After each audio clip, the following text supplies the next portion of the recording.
Creamy, cheesy, and of course, crowd-pleasing, this easy-to-make queso recipe will be your go-to for satisfying all of your fall football cravings. We got Chef Jeff here from Smith's giving us the lowdown on the how-to. So you always have some fun recipes that your go-tos. Why do you like this recipe especially? So queso, gosh, I remember, in fact, the first time I ever had queso was at a Chili's restaurant. Really? Oh, and the ironic part about that is they pulled that off their menu just like recently, within the last week or so, which is weird. But anyway, this is way better than any restaurant queso, I should say. You're putting your spin on it. Yeah, but super easy and probably with ingredients you probably already have in your pantry for the most part, I would say. Even better. But the key to creamy, gooey queso is going to be the cheese, and that cheese is American cheese. Okay, American cheese. And why is that? Because it melts so much better and it's creamy. Like if you could make this with cheddar or something, but it's going to be gloppy and gooey, and it's not dippable. To get a nice, creamy, dippable queso, American cheese, and we're using white. So before that, we need to add some ingredients to our skillet. We have some butter in here, and we'll just kind of both add. Okay. I have a can of Rotel tomatoes that we need to add. Okay. Spicy or not, depending on your taste on that. There's a few varieties of that.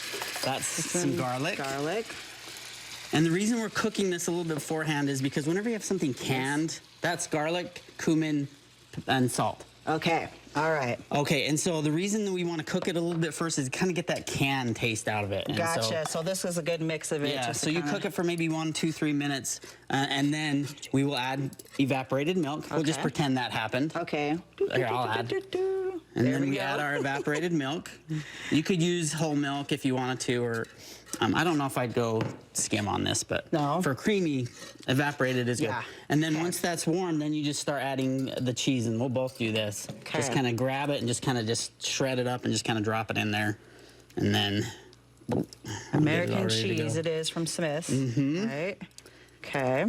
And a little bit more. So this is a pound of American cheese, and then next you're going to take that whisk and just start to whisk and stir until It's all immersed, and that's our end result right there. That is our end result. Look how creamy it is.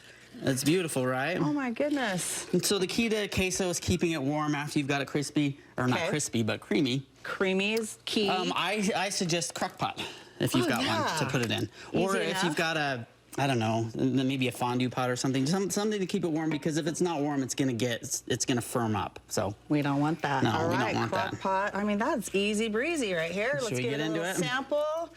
So have you made this already with the start of football season? Yeah, the queso is actually, we have family dinner every Sunday, and queso is one of the things that's about every week we have. My brother always makes it. This is good. All right. Can't go wrong with this. All right, so all the ingredients here from Smith's. The recipe will be on your website.